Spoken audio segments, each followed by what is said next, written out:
Hey guys, welcome back to Medical Coding with Blue. Today's episode is all about how to set up a study schedule when you are studying medical coding. If you are brand new to my channel, welcome. I am Blue, I'm a medical coder. Okay, many of you have asked me, Blue, how many hours should I study? I don't know. I don't know how much time I should put in. How much time is too much time? Blue, I have a full-time schedule as it is already. I work a full-time job. I just don't know when I'm supposed to study. I have a family. So let us begin. All right. Now, here's the thing. When it comes to how much time should you study? Now, I always tell people a good rule of thumb. If you are working a full-time job, meaning that you work 36 to 40 hours per week, then you need to be putting a minimum of 20 hours in addition to your full-time job. Blue, that's just too much. That's okay, hold on.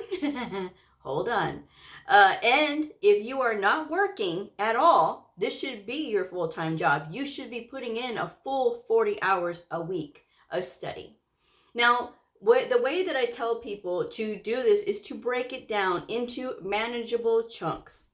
Of course, you have your weekends and you have your weekdays. If you are working during the week, now study time also includes your downtime when you're driving. Say, for example, you have 30 minutes of a commute in the morning.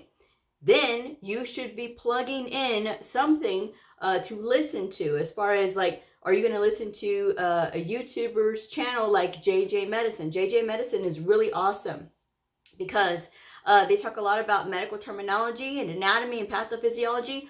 All the things that medical coders have to know can be listened to in that 30 minutes while you're driving. So you have 30 minutes to work and 30 minutes on your way home. That's already 1 hour that you can spend, okay? 1 hour that you are listening to something. That's still study time, okay? That's still study time.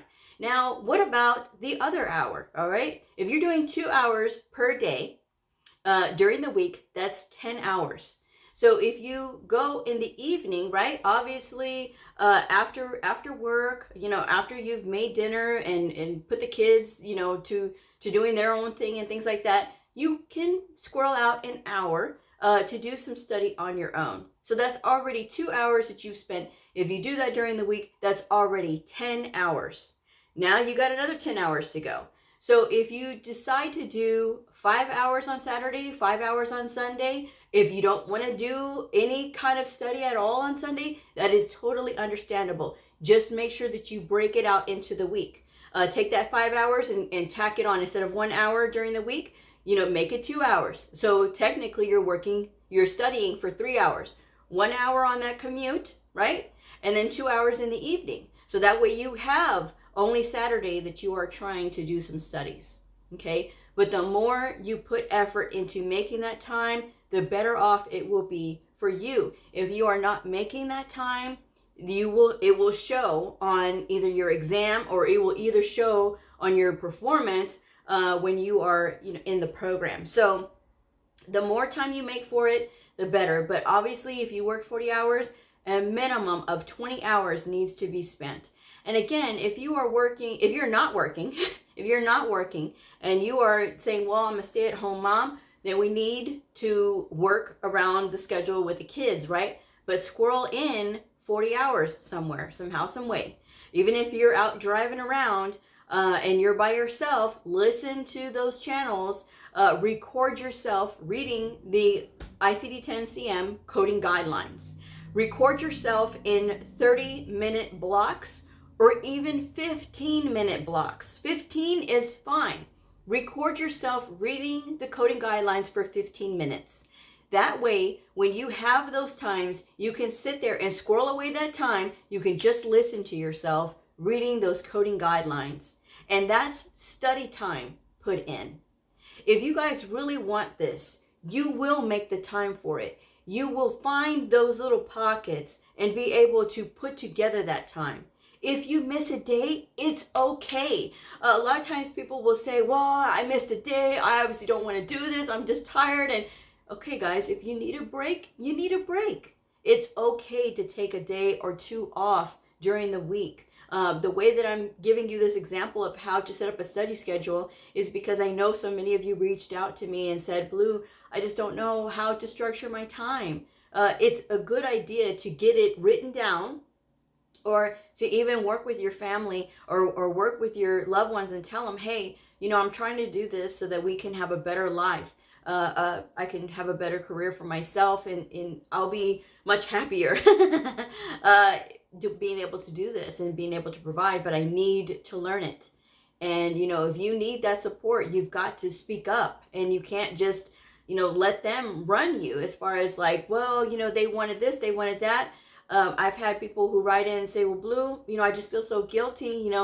I'm a mother, and I have to take care of I have one child, and I'm thinking, my gosh, how old are they? 16. I said, okay. I said, all due respect, ma'am. I said, your child is 16 years old. He can make himself a sandwich. If he's that hungry, there's cereal. It's just that you need time, and you do have to prioritize your education, because your kids, your loved ones, your sister, your brother, your cousins, whoever is looking up to you, right? They're seeing you and how you're prioritizing this. And it's not selfish if you are prioritizing your education, because it's going to lead to a better life for you. It's going to lead to a better life for everybody around you. But you need that time to study. So get on a schedule and make that a set time. Try not to go for more than 1 hour at a time. And again, record yourself reading those coding guidelines, so when you have those little pockets of time, you can listen to yourself and you can listen to those guidelines, and you can get more familiar with them. And again, it's going to make it more manageable for you. You're going to be able to recall these things a lot easier because you don't have to memorize. But it's going to be so repetitive that it will become like second nature, okay? And so that's the thing that you really want to focus on. Get rid of those time stealers, right? Oh, I gotta watch this show, and I gotta go play my game, and I gotta go do this. Those things are not the habits of successful people, right? You ask any of these big successful people what is their favorite show, and they will often tell you, I don't watch television. I don't spend my time on social media. I don't do any of those things because I'm so focused on what I'm doing. It does take discipline, folks, and you have to be able to have that discipline so that you can get the results that you want. Otherwise, you're technically wasting your time. If you are not studying like you're supposed to, meaning that you're not going over your exercises, you're not doing those drills, you're not reading those books like you're supposed to, you're not going over those domains and looking to familiarize yourself with your certification exam, it's going to hurt you in the end, because the result may not be what you want it to be on that exam. Now, you can still spend time with your family. You can still be in the room with them. It doesn't take anything to sit there and open up your coding manual and flip the page so that you can look at each and every single page like I've been telling y'all. Now, I told y'all this because this is what I did. I took 2 certification exams last year. I took the CCSP and the CCS, and I passed them both on the first try. These were the things that I did. I literally, physically opened up these books and looked at every single page so that I knew where things were in the book. There's a lot of helpful resources in your books. And depending on your publisher, some publishers will have a lot of really helpful information. In my Optum 360 coding books, which is the ones that I trust, not an ad for Optum, but when it comes to the diagnosis book and the ICD-10 PCS book, those are the ones that I go with because those I found very helpful. Same thing with the Higgs Picks book. With the CPT manual, obviously we all know we have to have the professional edition by the AMA, and that's okay. There's a lot of really good information in that CPT AMA professional edition manual. So it has all of your information about evaluation and management. It has all of your information and coding tips throughout the book. Depending on the chapters. And if you go to Optum 360 to get your diagnosis book, which you have your choice on the diagnosis manuals, when you're testing for AHIMA or AAPC. And I do recommend Optum because of the simple fact that they do give examples of how to use the codes at the beginning of each chapter in the diagnosis book. So I think that is very helpful, especially for somebody who's brand new and who is trying to figure out, when do you use a Z code? When do you use an external cause code? When do you use all these other additional diagnoses? It's got the breakdown, it's got the rationale in those books, and it is very helpful. And getting to know your appendixes in those books is also key.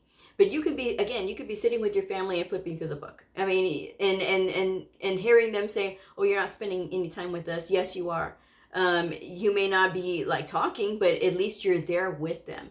And, you know, looking at the book, it doesn't require you to think. Okay. You can do that on autopilot. Same thing with listening to your guidelines and, you know, recording yourself in 15-minute increments. So that way you can just play it throughout the day. And guys, that's a heck of a lot better than trying to sit there and read them, right? But at least this way you're going to know, you're going to be familiar, and it's going to get like second nature to you. This is an investment in your time that will pay off, because the slow way is the fast way. And I'm going to keep saying this. There's a YouTuber that I watch. Has a channel called Think Like a Horse. His name is Rick. Y'all think that I'm very blunt? Whoa. I am nothing compared to Rick. Now, Rick is really blunt. And now Rick, he deals with horses, but I like a lot of the things that he says. He's a retired cop, and he's retired military too, I believe. But he's very funny, and the way that he says things, and he said the slow way is the fast way. When you try to learn things fast, you end up making a lot of mistakes. When you learn things the slow way, you know, it's going to come out a lot better. You know, when something is made fast, what happens? It breaks, right? It doesn't last very long.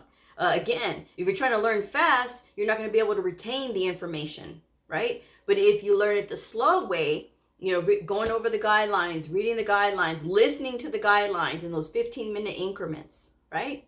Because you can read a lot in 15 minutes. But reading those guidelines and listening to them over and over and over again every single week, you're going to get it, right? And you are devoting that time, your 20 hours if you're working a full-time 40-hour a week job. If you are working 40 hours a week, I mean, if you are unemployed, you need to be doing 40 hours a week of study. Okay? So that is something that, you know, you all should think about. You know, it's about putting strong effort in, and that's the bottom line. There's no getting around the heavy lifting. And start working on drills as far as, like, you know, doing setting up a schedule, right? Like when you're working an hour, right? Go ahead and time yourself on your workbooks and see how fast you're able to find those answers in the code book, okay? And if you've been going through your book like you're supposed to, like flipping each and every single page, you're going to get so proficient with that book because you're going to be very familiar with it. And when you're not familiar, that's what hurts people. I'm just saying. So that is my recommendation for setting up a schedule. You know, break it down during the week. That is totally fine. If you miss a day, you want to take a day off, that's okay, but get right back into it, okay? There's no excuse for not making this time for this, because this field demands it. I'm going to wrap this one up. Thank you guys so much for joining me. Please like, subscribe, share, and I will see y'all next time. Bye.